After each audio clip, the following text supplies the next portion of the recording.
guys. So I wondered if you could start by telling me a little bit about your characters and how they're connected together, how they're connected to each other at the beginning of what turns out to be a pretty crazy day in Silverton. Yeah, well, my character's Caitlin, and she's a very studious, academically driven person. Don't really know you, Donnie.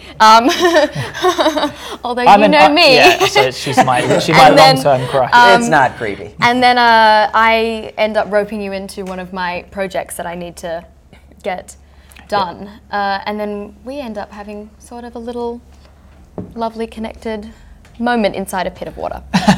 Yeah, so I played Donnie, and basically, with the situation with Caitlin is that I am supposed to be filming this video time capsule. I'm head of the AV club at my school, and I've got Trey helping me, but we're really doing it under, after our dad has asked us to, Richard Armitage, his character, has asked us to film this video time capsule for school and to film the senior graduation day. And I'm usually someone who would play by the rules and do what I'm told, but today I decided I'm going to do something for myself and go after the girl that I have lusted after for so long, and it turns out to be a terrible idea, basically. Worst first date ever. Yeah, terrible. So I play Trey, who's Donnie's younger brother, and actually Trey kind of acts as the catalyst between Donnie and Caitlin because he's the one who encourages Donnie to step out of his shell and actually talk to the girl that he has this mad crush on. Yeah, just kind of annoy me into it. Yeah. I keep heckling him until it finally happens. Your fault. Sorry, yeah. I didn't know that the storm was going to come. It wasn't my fault.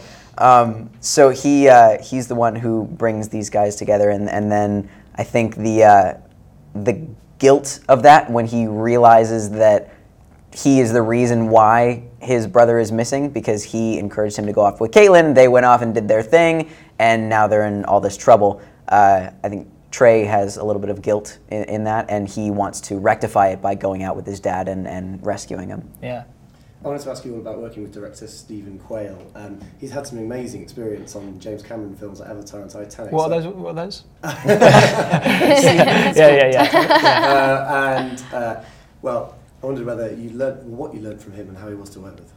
I mean, he's an amazing technical director, and that's something we've definitely, it's been a privilege to work with someone who is so specific and so has such a vision for the film. I mean, when we first signed on for it, immediately he brought out like vids that he'd already prepared and was like, so this is what this is kind of going to look like. And yeah, I mean, he'd done months and months of work before we, on how everything was going to look, so that when we showed up and we were reacting to what was there, which was the wind and the rain that they put on us, he knew how the rest of it looked, and it was kind of, you realise very early on you're in safe hands. I remember saying to someone else on set, so how's it been like working with Steve and stuff? And they were like, it's fine, but Steve knows all our jobs way better than we do. He's like a real master of the technical aspects. And great to work with as an actor as well, but just amazing to see the detail that went into making it. Yeah, and that's the thing. He was so detailed, but he also had such an amazing sense of scale. Because this was such from beginning to end, there was so much that was going to have to go into this movie. And he, like we said, he prepared so much for it. But the attention to detail that he put into the post-production aspect as well. I mean, for me personally, I had to go in upwards of 10 different times to do ADR sessions to re-record some of my dialogue because my character is behind the camera so much. And there was so many tiny things where he brought me in just for a few hours where he was like, I had this idea where the scenes where you don't really have any dialogue but you are there, I want to have you breathing in the background to really get the audience into it and to sell the fact that we are doing it from your perspective. Because if I'm holding the camera, you're going to hear me breathing if it's right here. And that stuff ends up being so important. And it's kind of what justifies using the kind of first-person narrative. I mean, it's not strictly found footage, but it's a lot of first-person narrative and with a few kind of God cameras to show the full destruction. And those little things that Steve added in really make it a fuller and more visceral experience. I think when you see the movie, it's a proper old-fashioned thrill ride. Okay, and I wanted to ask you, Max, you're obviously flying the flag for Britain here alongside Richard, and you're an Aussie, Alycia, so how did you find mimicking the American accents? And how did you rate them? They were pretty darn good. But we had a phenomenal dialogue coach. Yeah, we had a great dialogue coach who yeah, Julie Adams kept telling us how much we need to improve. Yeah, she was great. You know, we loved her, but yeah. We had a couple of weeks at the beginning to kind of sit down and just go through things with her and work out how specific we wanted to be with the accents and where we wanted to pitch them and stuff. And she was a great help. You know, we felt prepared, and she kind of.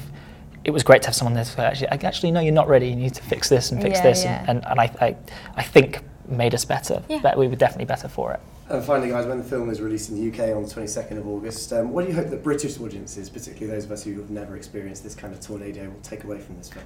Well, I can definitely say none of us have experienced any kind of real, true extreme weather like that. Yeah, I keep saying we just know a bit of slush, like in the winter, like when you only put that salt down. A little bit of rain. So, I mean, I guess it's kind of similar for us as it would be for a British audience. It's to show you maybe what it would kind of be like. Obviously, this is very fantastical, and it's still a lot bigger, larger than life kind of scale. But it could be what possibly could happen. Yeah, it's I don't think there's been a film in this vein really ever. I mean, I think people think back to Twister kind of 15 years ago, but the technology's come along so far. And as I say, this first-person experience of a storm, and anchored by, this film takes its time with the human aspect of it. The family that are broken coming together, and the storm chasers and all that they do.